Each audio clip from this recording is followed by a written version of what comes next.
Hello, and welcome indeed to episode 298 of Prog Review. Today, I'm doing this. It's been a year in the making. This is the Mahavishnu Gesundheit Orchestra complete Columbia albums collection. Contains 5 albums. It's taken me a long time because it's jazz. It's the jazz, isn't it? And I always find it so very hard to formulate anything to say about the jazz. I always find it difficult because of it. Some of it can be completely formless. And you're there for the vibe, if you know what I mean, rather than it. Well, I don't know. It's just me. It touches me in a different way to the rock. So this was a gift from Alan Harwood, roughly this time last year, and like I said, I've been dipping into it over the last 12 months. And I thought, you know what? After the Brand X review, we should do some more jazz. It only seems fair. And the thing I'm going to talk in broad strokes here. The thing I come away with the Mahavishnu Orchestra. Yes, that's the one with John McLaughlin on the guitars, Rick Laird on bass, Billy Cobham on the drums, Jan Hammer, remember him, on the keyboards, and Jerry Goodman on the violin. That's the first album, which is called In a Mountain Flame, released August the 14th, 1971, and it's the jazz fusion. The worst kind of fusion, but listening to it, and it's the first album I really found fascinating because you can hear where a lot of other bands have drawn their influence from, like the Brand X's and the Soft Machines, and even the Bruford's. Even I mean, this is my limited knowledge of the jazz.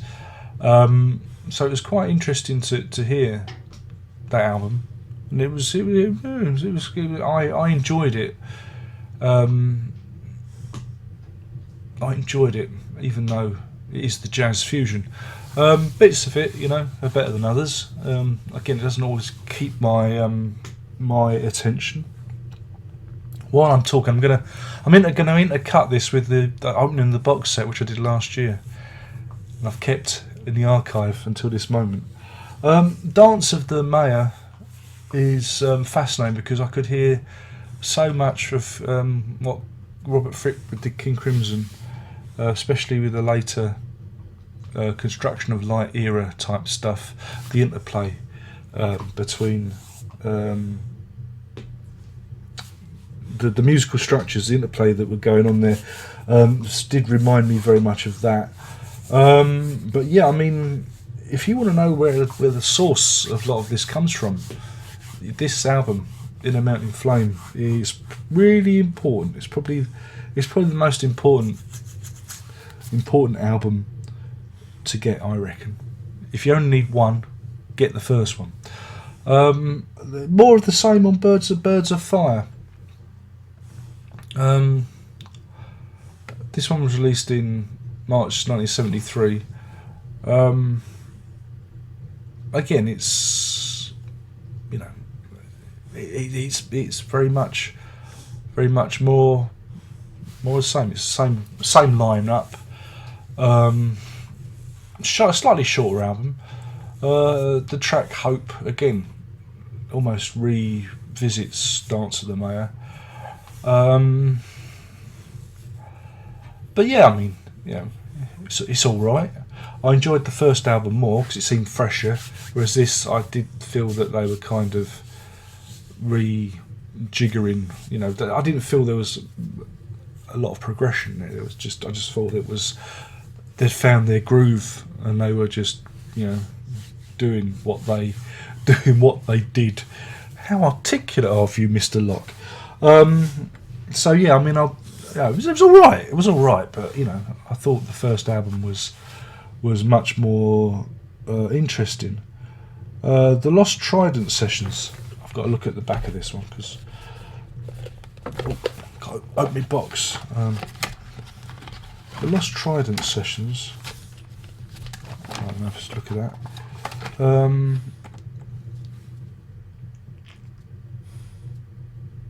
I don't know if these were released or not, but they became. These are like the studio versions of what's on Between Nothingness and Eternity, because you have Trilogy. Trilogy I thought was rather good fun. I quite like that one. Dream, not so much. And you've also got yeah. I mean, this has got most of this on it.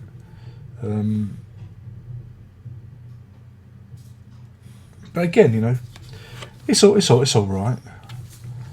But only bits of it, like I said, with the trilogy section, I thought was quite interesting. But it did start all to sound a bit samey to me. And then you got, like I said, you got a live album, Between Nothingness and Eternity, and it's only got 2 songs, Trilogy and Dream, which is extended versions of this, but done in a live context. And yeah, you can, you really hear, the power of the band, in a live context, which is good. And then we have like an extended, it's more live stuff from that. It's unreleased tracks from Between Nothingness and Eternity.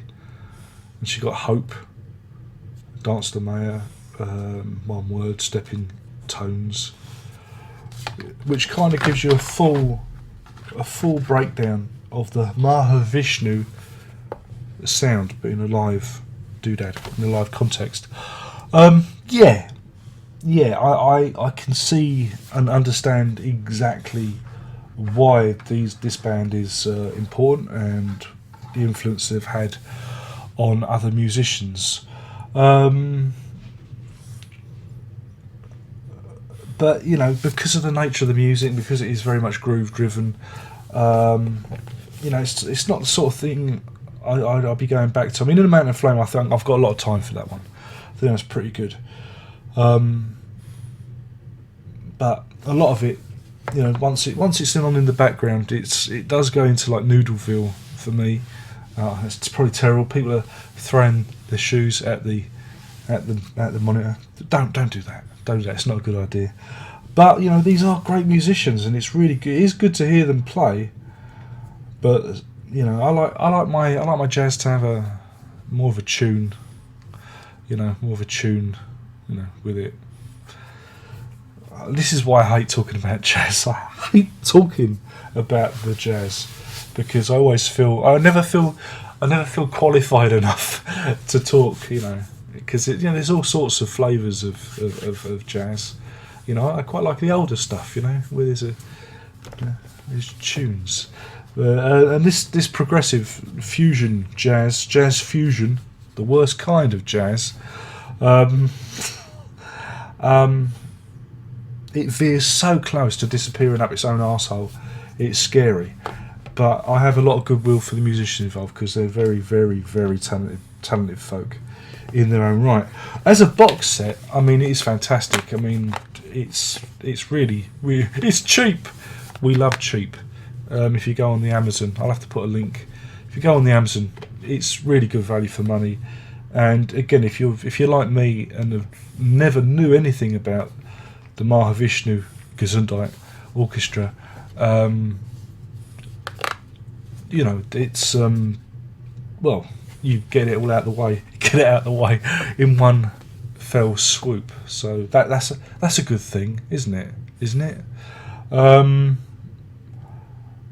yeah, I don't feel I need to do any further exploration thanks to this box set, and thank you to Alan for donating it. So yeah, I mean, like I said, it's great if you like that kind of stuff. For me, Mountain Flame and bits of Birds of Fire even, is enough. The live stuff, yeah, they burn away. They really are top of the game. In terms of, they're supposed to be remastered, but I've got nothing to compare it to. I thought the later stuff, the Lost Trident session sounded a bit more punchier than the first 2 albums. You know, the packaging's nice, the box is nice. You know, you get a little tiny little booklet which tells you about the band, which is cool. And yeah, the packaging of the individual CDs is pretty good as well. So yeah, I'll give that. Well, what can I mean? I can't really knock a point off, because, you know, I think, you know, for what it is, it's a strong 5 birds of fire, sunlight, 5 birds of fire out of 5 for the package. Individual albums, you know, my interest tails off, unfortunately. But that's more about me than about the band. So that's it. Got a bit of an issue. It's the low winter sun, isn't it? Yeah. So anyway, that's it. My name is Darren Locke. I've been talking about the original Mahavishnu Gesundheit Orchestra and the complete Columbia albums collection. Thank you, Alan Harwood, for donating that. I know it took me a year, but I got there in the end. And you know, it was a tricky listen. You know? Always hard to find something to talk about with the jazz, but I'm going to try. I might try and do some more. Do a series. I don't know what to do. I don't know if I feel lucky. Do I feel lucky, punk? Probably not. Anyway, my name's Darren. Only one more thing to say, and you know what that is. But before that, remember to to subscribe, tell your friends, you know, to sit on my Facebook, to play my Google Plus, and tickle me Twitter. There's also the Patreon if you want to throw a few shekels my way, and everything else in between. So that's it. Okay then, I think I've done the corporate spiel at the end. Are you ready? I shall begin. Prog on, laser beam face. Ah.